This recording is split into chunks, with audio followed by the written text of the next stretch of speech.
നമസ്കാരം.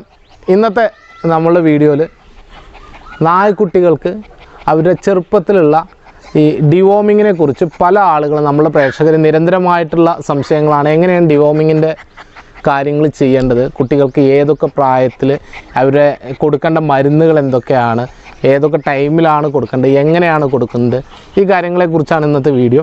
നമ്മുടെ പ്രേക്ഷകരിൽ നിന്ന് മറ്റൊരു നിരന്തരമായിട്ട് വരുന്ന ചോദ്യമാണ് ഈ പട്ടിക്കുട്ടിയുടെ റേറ്റ് എത്രയാണെന്ന് ചോദിച്ചിട്ട്. അത് ഒരുപാട് കാര്യങ്ങളെ ആശ്രയിച്ചുകൊണ്ട് പറയാവുന്ന ഒരു കാര്യമാണ്.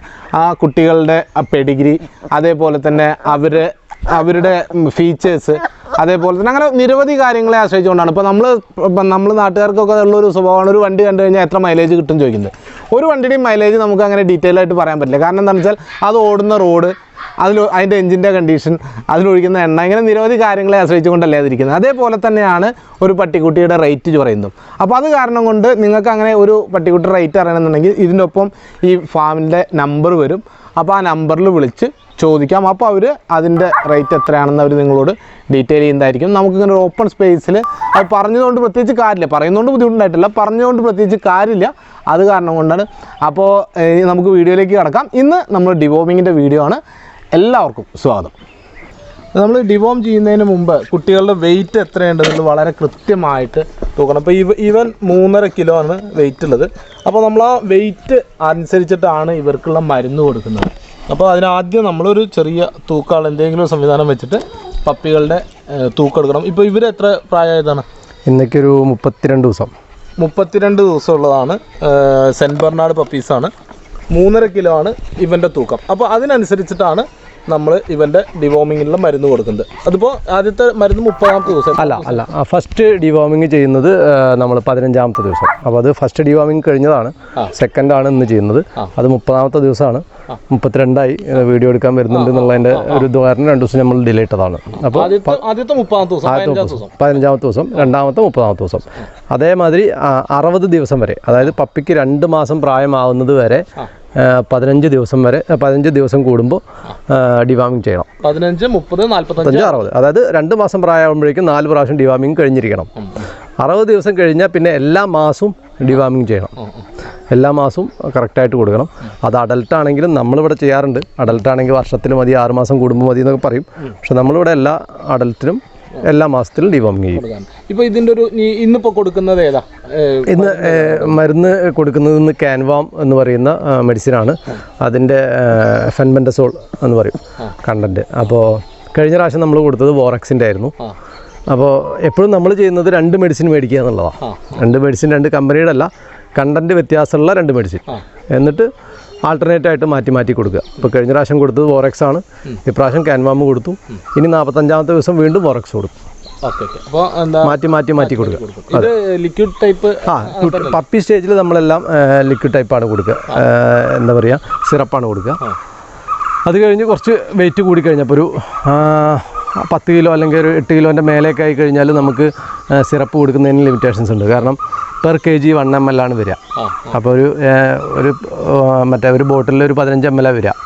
അപ്പോൾ അത് എളുപ്പമല്ല കൊടുക്കുക എന്നുള്ളത്. 15 ml അല്ലെങ്കിൽ 10 ml ഒക്കെ കൊടുക്കുക എന്ന് പറയുന്നത് എളുപ്പമല്ല. അപ്പോൾ 10 കിലോ ആയാൽ പിന്നെ ഒരു ടാബ്ലറ്റ് കൊടുത്താൽ മതി. 10 കിലോ ആയി അല്ലെങ്കിൽ 5 കിലോ ആയാൽ അര ടാബ്ലറ്റ് കൊടുത്താലും മതി. അങ്ങനെ ആയാലും ചെയ്യാം. ഇപ്പോൾ നമ്മളിപ്പോൾ 3.5 ml കൊടുക്കും. 3.5 കിലോ ആവുക. 3.600 ഉണ്ട്, 3.5 ml കൊടുക്കും. 3.5 ml കൊടുക്കും. അതെ, ഓക്കെ. അപ്പോൾ നമുക്ക് അത് കൊടുക്കാം. ഓക്കെ. അപ്പോൾ ഇതാണ് കാൻവാം. ഇതിൻ്റെ കണ്ടൻറ്റ് വരുന്നത് ഫെൻബെൻഡസോൾ എന്ന് പറയുന്ന കണ്ടൻറ്റ്. ഓക്കെ, 135 രൂപ അല്ലേ? വിലയുണ്ട്. അപ്പോൾ ഇതിൻ്റെ ഒപ്പം ഒരു സിറിഞ്ച് ഉണ്ട് കൊടുക്കാൻ, പിന്നെ ഒരു മെഷറിങ് കപ്പുണ്ട്, പിന്നെ മരുന്ന്, പിന്നെ അതിൻ്റെ ഒരു മാനുവലുണ്ട്, പിന്നെ ഉള്ളത് ഇതിൻ്റെ സ്റ്റിക്കറുകളുണ്ട്. നമ്മൾ കൊടുക്കുമ്പോൾ നമുക്ക് വല്ല റെക്കോർഡും ഉണ്ടെങ്കിൽ ഡയറൊക്കെ ഉണ്ടെങ്കിൽ ഒട്ടിച്ച് വെക്കാം. ഓക്കെ, ഡേറ്റ് ഇട്ടിട്ട് അതൊന്ന് ഒട്ടിച്ച് വയ്ക്കുന്നതല്ല. കുട്ടികൾക്കൊക്കെ ബേബി ബുക്ക് പോലെ അല്ലേ? അതെ.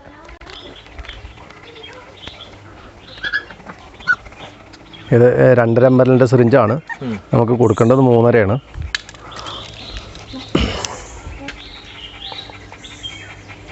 അതൊരു ഫുൾ സിറിഞ്ച് 2.5 ml എടുക്കുക. 2.5 ml കൊടുക്കുക അല്ലേ? അതെ.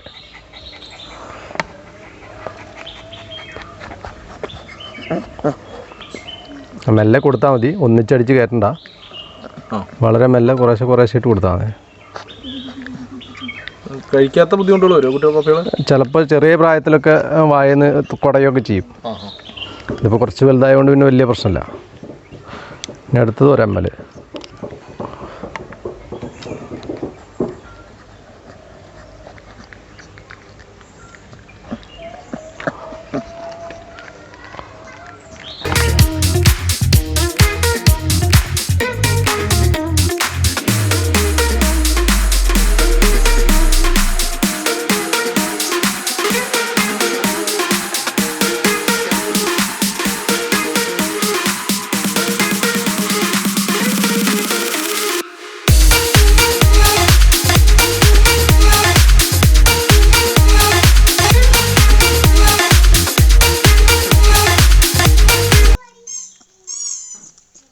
ഇവർക്ക് ഈ ഫുഡ് കൊടുക്കേണ്ടപ്പോൾ ഈ വിര കൊടുക്കുന്ന സമയത്ത്, വിരയ്ക്കുള്ള മരുന്ന് കൊടുക്കുന്ന സമയത്ത് ഫുഡിൻ്റെ ഒരു ഇതിലെന്തെങ്കിലും മാറ്റം വരുത്താറുണ്ടോ?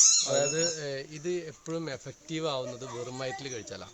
അതായത് വയറ് കാലിയായി കിടക്കുന്നത്. അപ്പോൾ നമ്മൾ ചെയ്യുന്ന ഒരു പരിപാടി എന്ന് വെച്ചാൽ ഇത് ഫുഡ് കൊടുക്കേണ്ട സമയമാണെങ്കിൽ നമ്മൾ മരുന്ന് കൊടുക്കുന്നതിൻ്റെ ഒരു 2 മണിക്കൂർ മുമ്പ് ഫുഡ് കൊടുക്കും. മരുന്ന് കൊടുത്ത് 2 മണിക്കൂർ കഴിഞ്ഞിട്ട് മിനിമം 2 മണിക്കൂർ ഗ്യാപ്പ് ഇട്ടിട്ടാണ് ഫുഡ് കൊടുക്കുള്ളൂ. അപ്പോൾ അതിന് ചെയ്യാവുന്ന ഒരു മെത്തേഡ് എന്താ വെച്ചാൽ വൈകുന്നേരം നമ്മൾ കുറച്ച് നേരത്തെ ഫുഡ് കൊടുക്കും. അപ്പോൾ സാധാരണ രാത്രിയൊക്കെ ആണ് കൊടുക്കാറ്.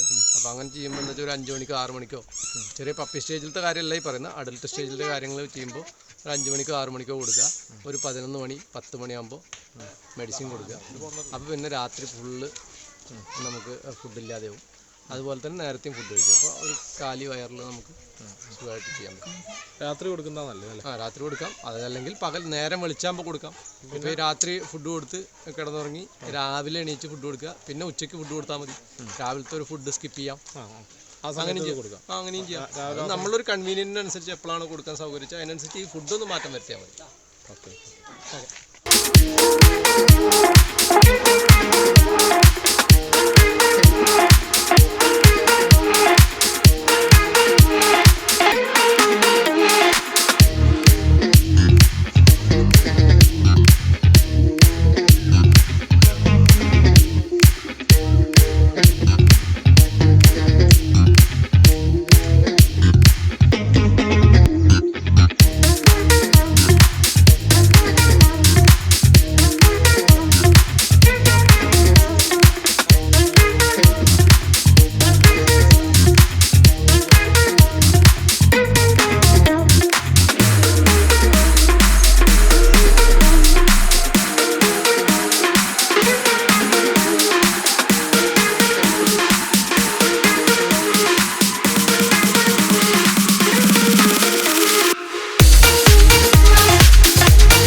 അപ്പോൾ നമ്മളുടെ പപ്പീസിനുള്ള ഡിവോമിങ്ങിനെ കുറിച്ചുള്ള വീഡിയോ ആണ് ഇന്ന് നിങ്ങൾ കണ്ടത്. നിങ്ങൾക്കിതിൽ ഇനിയും ഡൗട്ടുകൾ ഉണ്ടാവുമെന്നറിയാം. ഡൗട്ടുകൾ ഉണ്ടെന്നുണ്ടെങ്കിൽ ഇവരുടെ ഈ നമ്പറിൽ വിളിച്ച് ചോദിക്കാം, അല്ലെങ്കിൽ ഈ വീഡിയോയുടെ താഴെ കമൻറ്റ് ചെയ്യാം. എല്ലാ കമൻറ്റുകൾക്കും കൃത്യമായിട്ടുള്ള മറുപടി കിട്ടുന്നതായിരിക്കും. ഇവർ മറുപടി തരുന്നതായിരിക്കും. എനിക്കറിയാവുന്ന മറുപടികൾ ഞാൻ തരാം. അതേപോലെ തന്നെ നമ്മുടെ ചാനൽ നിങ്ങൾ ആദ്യമായിട്ടാണ് കാണുന്നതെന്നുണ്ടെങ്കിൽ, അല്ലെങ്കിൽ ഇതേവരെ കണ്ടിട്ട് നിങ്ങൾ സബ്സ്ക്രൈബ് ചെയ്തിട്ടില്ല എന്നെങ്കിൽ ഒന്ന് സബ്സ്ക്രൈബ് ചെയ്യുക. അതിനടുത്തുള്ള ബെല്ലൈക്കൺ കൂടി ഒന്ന് പ്രസ് ചെയ്യുക. പിന്നെ ഈ വീഡിയോ മറ്റുള്ള ആളുകൾക്ക് വേണ്ടിയിട്ടൊന്ന് ഷെയർ ചെയ്യുക. മറ്റൊരു നല്ല വീഡിയോ ആയിട്ട് വീണ്ടും കാണാം. അതുവരേക്കും ബൈ.